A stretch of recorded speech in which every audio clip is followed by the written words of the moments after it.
So we've got some time for a question and answer session now. So we perhaps just take one question at a time, please. I'd like to say that you've not mentioned the business of federalism and how it can affect decision making. And is it tied up with what we're going to be discussing after the sort of Scottish democratic elections, that maybe we've got to consider federalism? And would that make a big difference to the way some of these arguments that you've put forward could be presented and won over? Yes, is the answer to that. Yeah, well, I'll show my colours on the independent debate here. I'm a very keen federalist. Not of the federalism that you have in the United States, where you've clearly got a legal stalemate. Although even in the United States, I think devolved states actually can do some very interesting and progressive things. If you look at the climate change debate in the US, some of the US states are well ahead of even some European countries in dealing with climate change because they have the power at the federal level.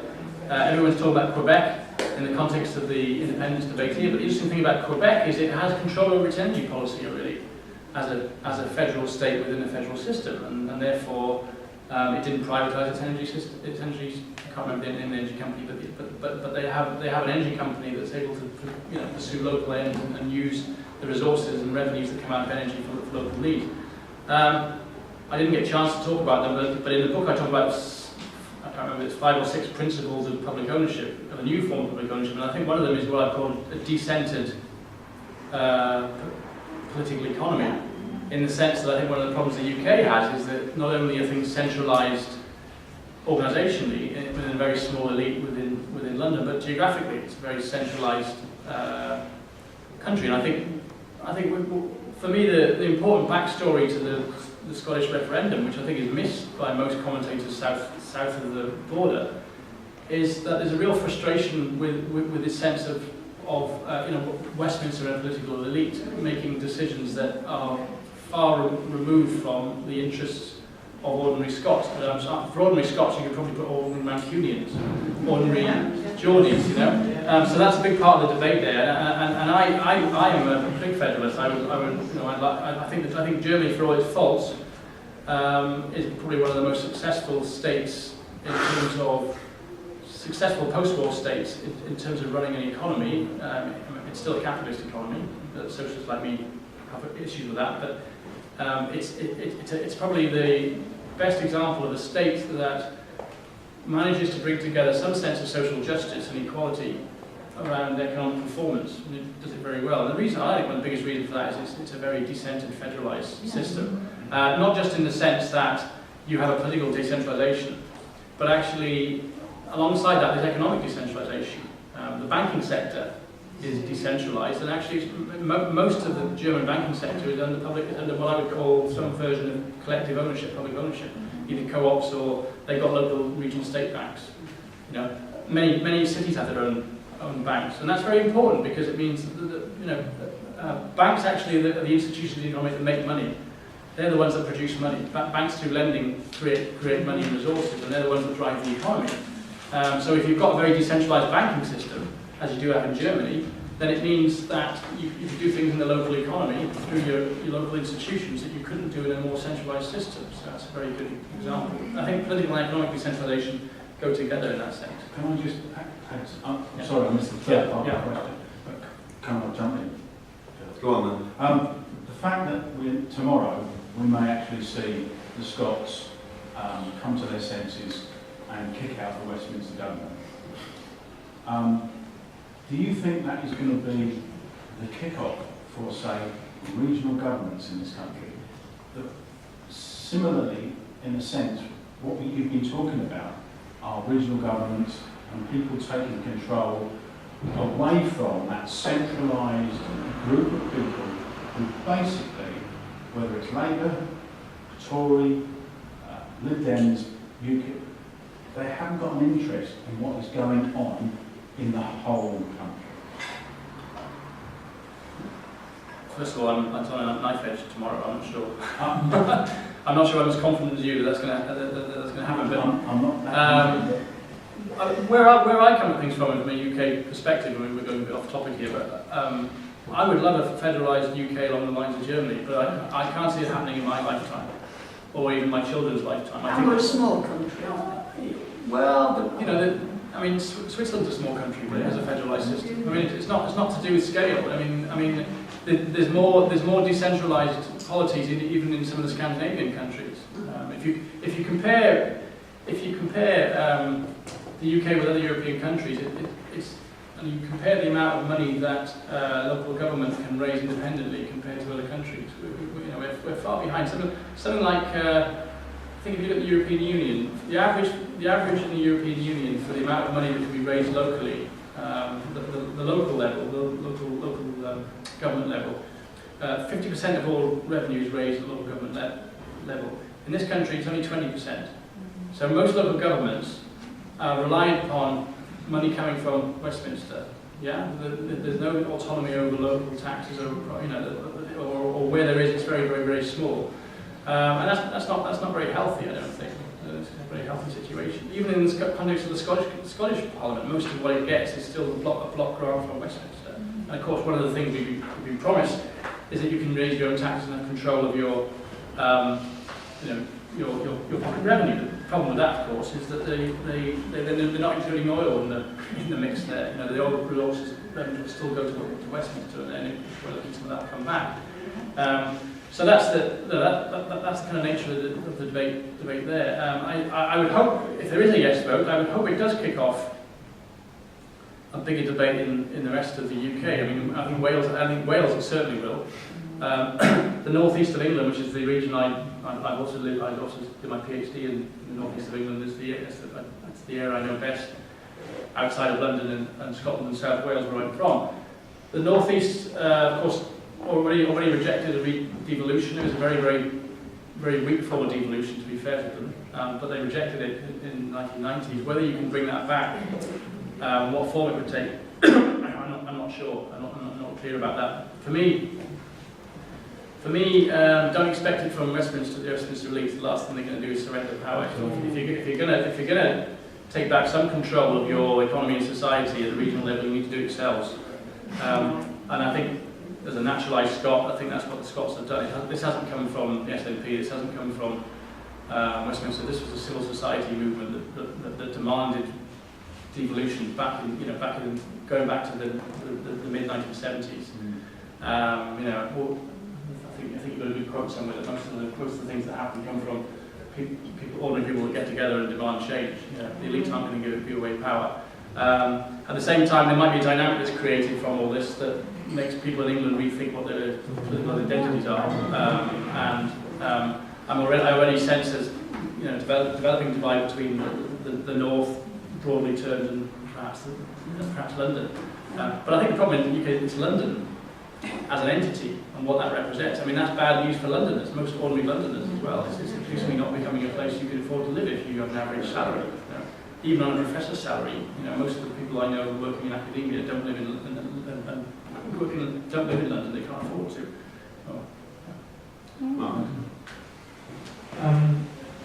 I was kind of reflecting as you were talking on, I suppose, two dimensions, two key ideas in moving toward more public ownership. And in a way, they were echoed in the 70s in the debates on the left, where kind of two sort of major processes as part of the ultimate economic strategy, sort of Bentham and so on. The one was, as you mentioned, which was increased worker control, worker democracy. And in a way that, together with public democracy, accountability to communities, accountability to consumers, seems to be one of the big ideas, and a really important one, that also links with kind of where does the profit go and so on. But the other was the idea of the state controlling through ownership what they call the commanding heights of the economy, and hence the idea of the strategic management of the state.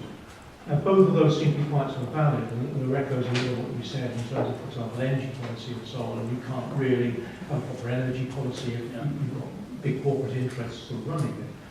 But the problem is that the state is kind of being captured by the big corporates. So I suppose my question really is kind of bearing in mind those two dimensions, how you see change coming about. You kind of touched on it already in the discussion. But, how do we get more public ownership of the right kind? Yeah, this is always a question I can't answer very well. It's a political question, isn't it? It's a political dimension to the question. I mean, the book's an economic set of arguments, really, on political economy. And I've got a very good colleague who's an activist, who's an anarchist. He said, well, how are you going to do this then? How do we get there? And I say, well, I think I think it's good to use models of what's happening in other places as a way of saying, well, this is. I think you have to change. It sounds like a very academic thing to say, but I think you've got to start by changing the narrative. That's why I think whenever a sort of Nazi Thatcher writer says, "Oh, you're going to go back to this," or even a new Labour character says, "Oh, you're going to take us back to 1970s," say, "No, I'm not talking about 1970s. We're in the 21st century. We need an economy that works for the common good, not private interest." In Scotland, there is this project around the common weal, which has had incredible resonance. You know, when you see most essays talking about what an independent Scotland would look like, they mention this common weal phrase, which is an old Scots way of saying Commonwealth, effectively. And even quite pro-business groups are buying into this idea of a common weal that looks after everybody. The slogan of the common weal, the guy who runs it, Robin Calpine, is a very interesting guy, but his slogan is "all of us first." I'm not sure I quite like the slogan, but he talks about getting away from the Anglo-Saxon model where we were all private, selfish individuals to all of us first. And there is, and I wouldn't want to overdo the idea that the Scots are wonderful people, wonderful social democrats. There's no Tories in Scotland anymore, because it's clearly not true. But there is, I think one of the things that common weal idea really does really well is takes old traditions of idea of common good and commons and doing things as communities, which actually you can transcend left and right, I think. And I think one of the things you have to do is new narratives that draw on new coalitions. I talked with Philip before, we shouldn't be afraid if some conservatives like our ideas. I mean, I saw the only time I ever heard Tony Blair speak, when I was living in Aberdeen, and thankfully the only time I heard him speak, was when it was about 6 months before the election in '97, and he said, somebody came up to me in the Labour Party the other day, "I don't like you because conservatives like you." and of course, in hindsight, you can see that he was a conservative, but there was a broader issue there that he was, in his own way, and what New Labour did quite well was they created a coalition that brought some conservatives on board.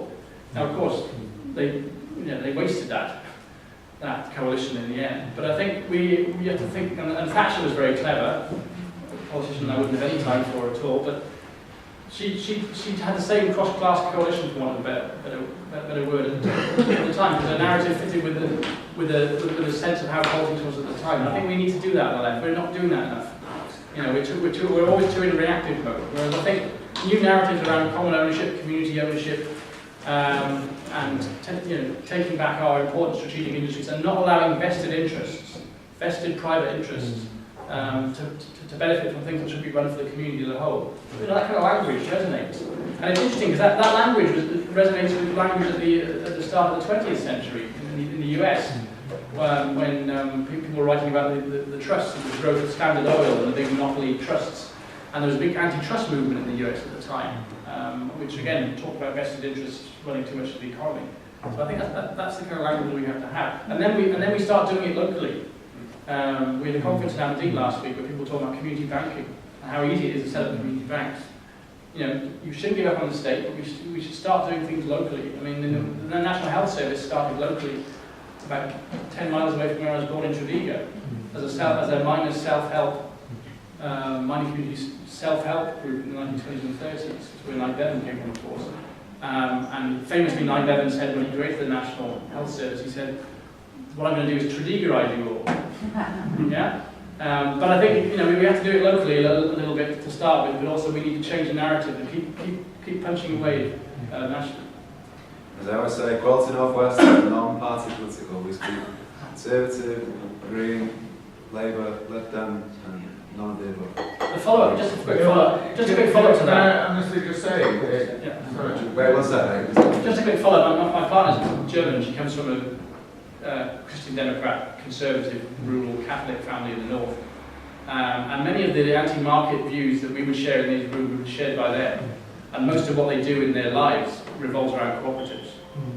Okay? So you know, but they wouldn't. I mean, but I wouldn't mention Karl Marx in their presence. But That's what I was actually. But nevertheless, When you that's an interesting. class a Catholic community as like corpses somehow, because some people do consider it as one, but I don't know. Really, what's your opinion? Sorry, say that again. A Catholic community, how would you consider that? Is that like a cooperative or not?